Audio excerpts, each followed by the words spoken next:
صلی اللہ علی محمد صلی اللہ علیہ وسلم۔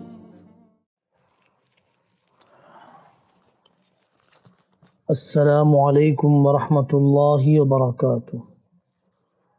نحمده ونصلی علی رسوله الکریم، اما بعد۔ قال رسول اللہ صلی اللہ علیہ وسلم: الرؤیا الصادقۃ من اللہ والحلم من الشیطان۔ وقال رسول اللہ صلی اللہ علیہ وسلم: الرؤیا الصالحۃ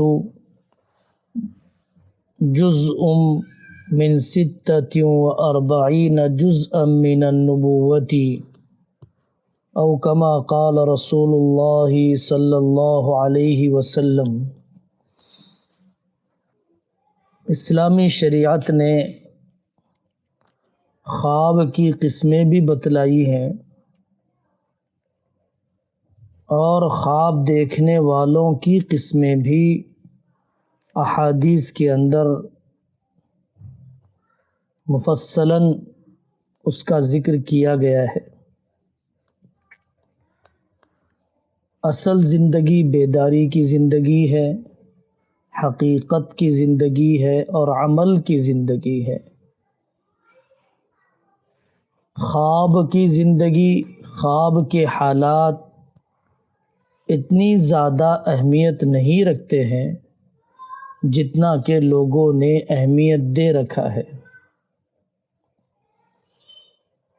حضرت آقا صلی اللہ علیہ وسلم نے ایک حدیث میں ذکر فرمایا کہ خواب کی قسم رؤیا صالحہ ہے، اچھا خواب۔ حضرت رسول اللہ صلی اللہ علیہ وسلم کو خواب میں دیکھا، کسی اللہ والے کی زیارت ہوئی، خوشنما مناظر اللہ تعالیٰ نے بتلائے۔ روح جب عالم امثال کی سیر کرتی ہے تو اس قسم کی تصویریں انسان کی روح دیکھتی ہے، اسی کو خواب کہا جاتا ہے۔ اسی خواب کے بارے میں آقا صلی اللہ علیہ وسلم نے فرمایا کہ الرؤیا الصادقۃ من اللہ، کہ سچا خواب اللہ کی طرف سے ہوتا ہے، والحلم من الشیطان، اور برا خواب شیطان کی طرف سے ہوتا ہے۔ دوسری حدیث میں آپ نے فرمایا کہ الرؤیا الصالحۃ جزء من 46 جزءا من النبوۃ، کہ نبوت کے 46 حصوں میں سے اچھا خواب ایک حصہ ہے۔ اس کی ایک تشریح محدثین نے یہ کی ہے،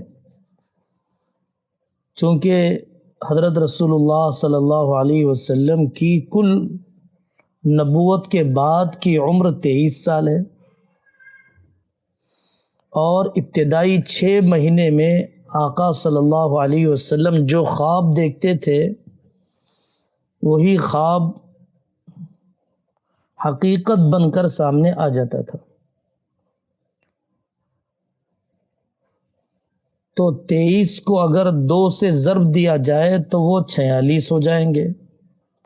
تو گویا وہ 6 مہینے خواب کے ذریعے سے، مبشرات کے ذریعے سے اللہ جل جلالہ عما نوالہ نے حضرت رسول اللہ صلی اللہ علیہ وسلم کی رہبری فرمائی۔ حدیث میں ہے کہ اس قسم کا خواب دیکھنے پر اللہ کا شکر ادا کرے، مناسب اور بھلائی چاہنے والے دوست کے سامنے ذکر کریں۔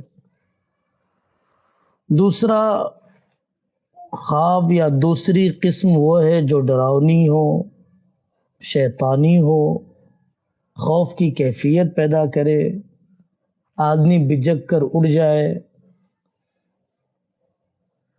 ان شیطانی خوابوں کے سلسلے میں آقا نے فرمایا کہ اعوذ باللہ من الشیطان الرجیم ومن شر هذه الرؤیا دعا پڑھیں، بائیں طرف تھتکار دے، یعنی تھوڑا سا تھوک نکلتا ہو اس طرح بائیں طرف تھتکار دے، پہلو بھی نیک فال لیتے ہوئے بدل لے کہ گویا اللہ نے میرے حالات کو بدل دیا۔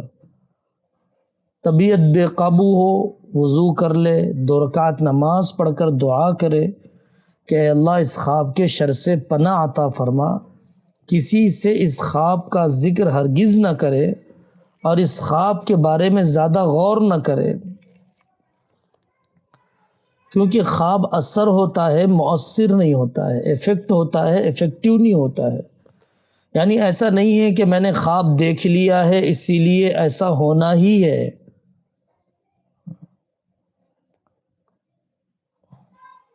اور خواب کی وجہ سے کوئی شریعت کا حکم ثابت نہیں ہوتا ہے۔ کسی نے آ کر کہہ دیا کہ آپ پر آپ کے پڑوسن نے جادو کرا دیا ہے، آپ کی ننند یا بھاوج نے یہ سازش رچی ہے، تو آدمی یہ نہ سمجھے کہ اسی نے کرا دیا ہے، تو شیطان ہے جو رشتے توڑنا چاہتا ہے اور گھر میں آگ لگانا چاہتا ہے۔ ایک صاحب نے آ کر حضرت مولانا انعام الحسن صاحب رحمۃ اللہ علیہ سے کہا، حضرت میں نے خواب دیکھا ہے کہ آپ نے مجھے خلافت دے دی ہے۔ حضرت نے جواب دیا، ٹھیک ہے، خواب میں ہی لوگوں کو مرید کرنا، بیداری میں نہ کرنا۔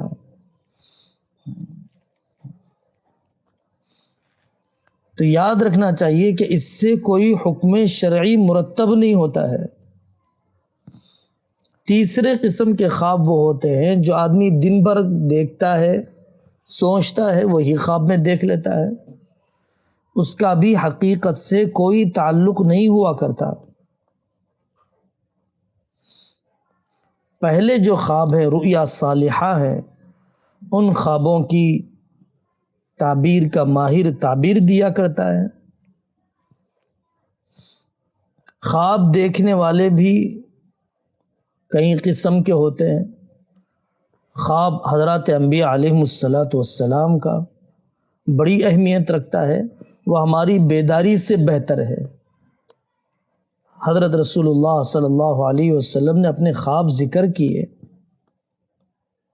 صحابہ رضی اللہ عنہم اجمعین کے خوابوں کا تذکرہ احادیث میں موجود ہے۔ اذان و اقامت کا طریقہ حضرت عبداللہ بن زید بن عبد ربہ کو خواب کے ذریعے سے بتلایا گیا۔ حضرت یوسف علیہ السلام کا خواب ان کی پوری زندگی کے کارناموں اور ان کی زندگی کے پورے کاموں کا استیعاب کیے ہوئے ہے۔ حضرت رسول اللہ صلی اللہ علیہ وسلم کی والدہ نے حضرت آقا صلی اللہ علیہ وسلم کی پیدائش سے پہلے خواب دیکھا، اور ایک عام انسانوں کا خواب ہوا کرتا ہے۔ خواب دیکھنے والوں کی بھی کئی قسمیں ہیں۔ خیالات کو پاک کرنا چاہیے، غلط مناظر دیکھنے کی عادت نہیں رکھنا چاہیے۔ تعبیر دینا مستقل فن ہے، اور یہ وہابی فن ہے، یہ کسبی فن نہیں ہے، جس کو عالم امثال سے زیادہ مناسبت ہوتی ہے اور جس کا لقمہ حلال ہوتا ہے، اور جس کی واقفیت خواب دیکھنے والے سے زیادہ ہو، وہ شخص صحیح خواب بتانے کا ہنر اور سلیقہ رکھتا ہے۔ حضرت امام شافعی رحمۃ اللہ علیہ نے خواب دیکھا، حضرت امام احمد بن حنبل رحمۃ اللہ علیہ کو سخت آزمائش پیش آنے والی ہے۔ انہوں نے حضرت امام احمد بن حنبل کو کہلا بھیجا، تیار رہنا، اللہ تعالیٰ تم کو سخت آزمانے والے ہیں۔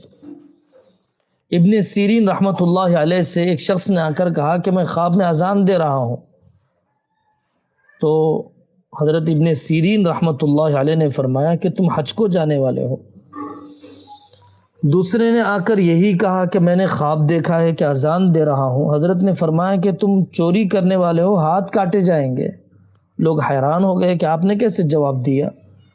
حضرت ابن سیرین رحمۃ اللہ علیہ نے فرمایا کہ ایک شخص نے جب مجھ سے آ کر سنایا تو میرے ذہن میں وَأَذِّن فِي النَّاسِ بِالْحَجِّ والی آیت ذہن میں آئی، اور دوسرے نے جب کہا کہ میں نے خواب میں اذان دیتے ہوئے دیکھا، فَأَذَّنَ مُؤَذِّنٌ أَيَّتُهَا الْعِيرُ إِنَّكُمْ لَسَارِقُونَ والی آیت ذہن میں میرے آئی اور تبادر کر گیا ذہن۔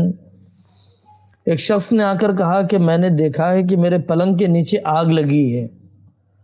حضرت نے فرمایا کہ جلدی جا پلنگ کے نیچے سے خزانہ نکال لے۔ دوسرے شخص نے آ کر کچھ دن کے بعد کہا، حضرت نے کہا جلدی بچا لے تیرے گھر کو آگ لگنے والی ہے۔ لوگ حیران ہو گئے۔ حضرت نے فرمایا کہ پہلا شخص سردی کے موسم میں آ کر کہا تھا کہ گھر میں آگ لگی ہے، پلنگ کے نیچے میں نے آگ دیکھا ہے۔ تو سردی کے موسم میں آگ کا ہونا تو دولت اور نعمت ہے، اس لیے میں نے یہ تعبیر دی۔ اور دوسرے شخص نے گرما کے موسم میں آ کر کہا کہ میں نے پلنگ کے نیچے آگ دیکھا ہے، تو میں نے کہا کہ آگ لگنے والی ہے۔ ایک شخص نے خواب دیکھا کہ وہ حضرت رسول اللہ صلی اللہ علیہ وسلم سے آگے کھڑے رہ کر نماز پڑھ رہا ہے۔ تو حضرت ابن سیرین نے فرمایا کہ تیرا انتقال ہونے والا ہے، کیونکہ امام سے آگے تو جنازہ ہی ہوتا ہے، زندہ انسان نہیں ہوا کرتا ہے۔ حضرت الاستاذ مفتی سعید صاحب پالنپوری رحمۃ اللہ علیہ اپنی کتاب تحفۃ العلمائی میں فرماتے ہیں کہ ابن سیرین کی کتاب تعطیر الانام فی تعبیر الرؤیا والاحلام یہ حضرت کی لکھی ہوئی کتاب نہیں ہے، لوگوں نے جمع کر دیا، یا اس کتاب کی نسبت حضرت کی طرف درست نہیں ہے۔ اصدقہم رؤیا اصدقہم حدیثا، جو سچ بولنے والا ہوتا ہے اللہ تعالیٰ اس کو سچے خواب بھی دکھلاتے ہیں۔ مسائل میں رہبری بھی ہو جاتی ہے، مسائل میں رہبری بھی ہو جاتی ہے۔ جنازہ لا کر رکھا گیا ایک اللہ والے کے پاس، اور جنازہ پتہ نہیں مسلمان کا ہے یا کافر کا ہے، کیسے پڑھاؤں میں نماز جنازہ؟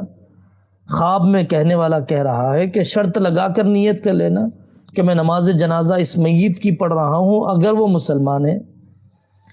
صالح بن عثمان قاضی رحمۃ اللہ علیہ کے پاس ایک شخص آیا، اور وہ ایک جگہ پر خزانہ اور دفینہ رکھ کر بھول گیا تھا۔ حضرت نے صالح بن عثمان قاضی رحمۃ اللہ علیہ کے بچے کے خواب میں اس جگہ کی طرف اشارہ کروایا۔ جو خواب نہیں دیکھا ہو بتلانا نہیں چاہیے۔ من تحلم بحلم لم یرہ کلف ان یعقد بین شعیرتین لن یفعل، کہ جو شخص کوئی خواب نہ دیکھا ہو اور بتکلف بتلائے کہ اس نے خواب دیکھا ہے، اللہ تعالیٰ قیامت کے دن اس کو فرمائیں گے کہ ان دو رسیوں کو، ان دو باریک چیزوں میں گھیٹی لگائے، ان دو باریک دھاگوں میں گھیٹی لگائے۔ جیسے تصویر بنانے والے سے کہا جائے گا کہ وہ روح پھونکے، ایسے ہی اس سے کہا جائے گا کہ یہ باریک دھاگوں کو میں گھیٹی لگائے۔ ظاہر ہے کہ مشکل قسم کا کام ہے۔ حضرت ابن سیرین رحمۃ اللہ علیہ کے پاس ایک شخص آیا، اور اس نے کہا جھوٹے طور پر کہ میں نے خواب دیکھا ہے کہ میرے ہاتھ میں شیشہ ہے اور اس میں پانی ہے، اس کے بعد شیشہ ٹوٹ گیا، پانی باقی رہ گیا۔ حضرت نے فرمایا سچ کہہ رہا ہے؟ حالانکہ اس نے تو جھوٹ کہا تھا۔ ہاں میں سچ کہہ رہا ہوں۔ حضرت نے فرمایا کہ اللہ تعالیٰ تجھے اولاد دیں گے، اولاد زندہ رہے گی، ماں کا انتقال ہو جائے گا۔ اس خواب کی تعبیر ہے، کیونکہ پانی باقی رہ گیا، شیشہ ٹوٹ گیا۔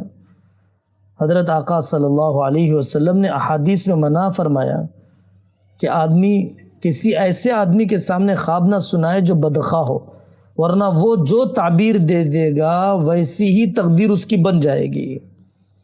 یا جھوٹا خواب اگر سنایا تو جیسے اس نے خواب سنایا ہے ویسے ہی ہو جائے گا جیسے کہ تعبیر والے نے تعبیر دی ہے۔ حدیث الرؤیا علی رجل طائر ما لم تعبر فاذا عبرت وقعت۔ حضرت رسول اللہ صلی اللہ علیہ وسلم کو خواب میں دیکھنا بڑی سعادت کی بات ہے، اور جس نے آقا صلی اللہ علیہ وسلم کو خواب میں دیکھا اس نے واقعی آقا کو ہی دیکھا ہے۔ فإن الشیطان لا يتمثل بی شیطان میری صورت میں ہرگز نہیں آ سکتا ہے۔ اگر اللہ کے نبی کو ان کی صحیح صورت میں خوبصورت شکل میں نہ دیکھا ہو، شکل بدلی ہوئی ہو، تو یہ سمجھنا چاہیے گویا میں اپنے چہرے کو ان کے آئینے میں دیکھ رہا ہوں۔ میں نے اللہ کے نبی کو داڑھی مونڈا ہوا دیکھا، میں نے اللہ کے نبی کو زخمی چہرے والا دیکھا، یہ اس بات کی علامت ہے کہ میری زندگی میں کوئی سنت چھوٹ رہی ہے۔ اللہ کو خواب میں دیکھنا بعض اولیاء کے بارے میں حضرت امام احمد بن حنبل رحمۃ اللہ علیہ کے بارے میں وارد ہے۔ اس کا مطلب ہے اللہ تعالیٰ کی کسی خاص تجلی کو دیکھنا مراد ہے۔ ایک شخص نے آ کر حضرت تھانوی رحمۃ اللہ علیہ سے کہا، اور وہ رو رہا تھا، کانپ رہا تھا کہ میں نے خواب میں دیکھا لا الہ الا اللہ اشرف علی رسول اللہ میں کہہ رہا ہوں۔ حضرت تھانوی رحمۃ اللہ علیہ مسکرائے اور یہ فرمایا کہ اس میں غم کی کیا بات ہے، خواب میں کہنا اس کی وجہ سے آدمی کافر نہیں ہو جائے گا۔ اور پھر وہ خواب میں بے اختیار اشرف علی رسول اللہ کہتے ہوئے خود بھی بے قرار ہے کہ میں غلط کیوں کہہ رہا ہوں۔ تو خواب میں کفریہ کلمے کا بکنا اس کا کوئی اعتبار نہیں ہے۔ خواب میں نکاح یا طلاق کے ہونے کی وجہ سے واقعی نکاح یا طلاق کا حکم مکمل نہیں ہو جاتا۔ ایک شخص نے خواب میں دیکھا اللہ کے نبی کہہ رہے ہیں کہ اشرب الخمر، شراب پی لے، تو یہ تو نہیں ہو سکتا ہے۔ لا تشرب الخمر کہا آپ نے کہ شراب نہ پی، اور اس کو خواب پورا یاد نہیں رہا تو اس لیے اس نے اشرب الخمرہ پڑھ لی، اشرب الخمرہ یاد رکھ لیا، حالانکہ لا تشرب الخمرہ کہا جا رہا تھا۔ ایک حدیث ہے اصدق الرؤیا بالاسحار، سب سے سچے خواب وہ ہوتے ہیں جو صبح کے وقت تہجد کے وقت آدمی دیکھا کرتا ہے۔ استخارہ میں خواب دیکھنا ضروری نہیں ہے۔ اصل جس معاملے میں استخارہ کیا جا رہا ہے اس معاملے کا شریعت اور مصلحت کے مطابق ہونا کافی ہے، اور جہاں پر شریعت اور مصلحت ترجیح دیتی ہو اس پہلو پر عمل کر لینا چاہیے۔ خواب کے ذریعے سے بھی کبھی طبیعت میں انشراح پیدا کر دیا جاتا ہے، تسلی کا سامان کر دیا جاتا ہے، لیکن خواب کی بنیاد پر شریعت کو یا مصلحت کو ٹھکرایا نہیں جائے گا۔ خواب کے خلاف بھی کیا جا سکتا ہے اگر دوسرے پہلو میں شرعی ترجیح ہو یا کوئی مصلحت کی وجہ سے اسے ترجیح دی جاتی ہو۔ خواب میں گناہ کرنے کی وجہ سے وہ گناہ نہیں لکھا جاتا ہے۔ اس فکر میں رہ کر آدمی اپنے اوقات کو ضائع نہ کرے، شیطان کے پھندے میں نہ پھنسے۔ ربی اعوذ بک من ہمزات الشیاطین واعوذ بک ربی ان یحضرون، اس قسم کی دعاؤں کا اہتمام کرے۔ اللہ تعالیٰ صحیح علم و عمل کی توفیق عطا فرمائے۔ تعجب اس بات پر ہے کہ بیداری میں اللہ سے نہیں ڈرتا ہے، سوتے میں شیطان سے ڈر جاتا ہے، اتنا سوتا ہے کہ خواب دیکھنے لگ جاتا ہے۔ کام کرنے والے خواب نہیں دیکھا کرتے ہیں، کام کرنے والوں کے لیے دن چھوٹا ہے، سونے والوں کے لیے رات چھوٹی ہو جاتی ہے۔ عمل کی طرف توجہ ہونا چاہیے۔ اپنے جنازے کو اڑتا ہوا دیکھ لیا تو بے قابو ہے، پتہ نہیں میں انتقال تو ویسے بھی ہونے والا ہے، خواب نہیں دیکھتا تب بھی، خواب دیکھنے کی وجہ سے جلدی انتقال ہوگا، نہیں دیکھنے کی وجہ سے دیر سے انتقال ہوگا، ایسی کوئی بات نہیں ہے۔ سوچنا چاہیے دل مردہ ہو چکا تھا اس لیے میں نے اپنے آپ کے مرنے کو خواب میں دیکھا ہے، مجھے آخرت کی یاد دہانی کی جا رہی ہے۔ اللہ تعالیٰ صحیح علم و عمل کی توفیق عطا فرمائے۔ وآخر دعوانا ان الحمد للہ رب العالمین۔